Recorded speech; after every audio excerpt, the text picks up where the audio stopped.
بسم اللہ الرحمن الرحیم۔ ضرور یہ روایت درست ہے، لیکن حضور اکرم صلی اللہ علیہ وسلم نے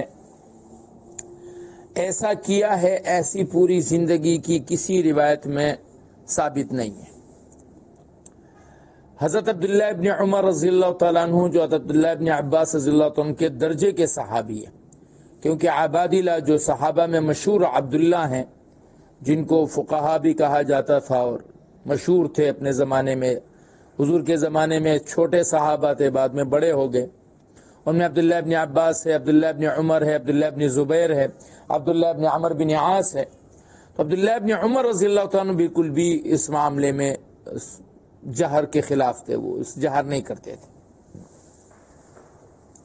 دوسری بات، علماء فرماتے ہیں کہ اگر یہ ایک نارمل عمل ہوتا کہ عام طور پہ ایسا کیا جاتا تھا اور کوئی عام چیز نہیں تھی، تو پھر سوال کرنے والے نے ہاتھ کیوں پکڑا، سوال کیوں کیا، پوچھا کیوں؟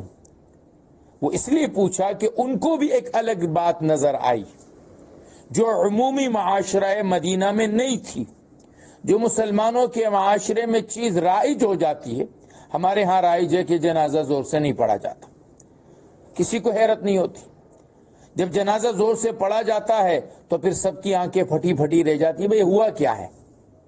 گزشتہ عرصے حافظ فیروز الدین صاحب رحم اللہ کے جنازے میں ہم عالمگیر مسجد میں تھے، مفتی تقی عثمانی صاحب مدظ اللہ علیہ تشریف لائے، انہوں نے جنازہ پڑھانا شروع کیا تو مائک میں آواز آئی اور انہوں نے سورۃ فاتحہ پڑھی۔ تو میرے ارد گرد میرا خیال ہے کوئی 50 کا ایسا مجمع تھا، جو علماء کا اور اکابرین کا جو مجھے جانتے تھے، سب میرے ارد گرد جمع ہو گئے کہ جی یہ کیا ہو گیا۔ میں نے کہا جی فاتحہ پڑھی جا سکتی ہے، فاتحہ پڑھ سکتے۔ اگر فاتحہ پڑھنا ہمارے ہاں عمومی رواج میں ہوتا تو یہ سوال ہی نہیں اٹھتے۔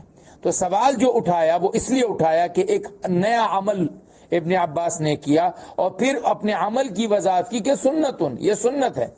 گویا کہ حضور صلی اللہ علیہ وسلم اگر کبھی ایسا کر لیتے تھے کہ سورۃ فاتحہ پڑھ لیتے تھے، ساتھ میں سورت پڑھ لیتے تھے، تو ٹھیک ہے، ایک صحابی نے عمل کیا، ہم غلط اس کو نہیں کہہ سکتے، لیکن ہم عمومی صحابہ عبداللہ ابن مسعود، عبداللہ ابن عمر کے عمل پر عمل ہے کہ فاتحہ میں جہر نہیں ہے۔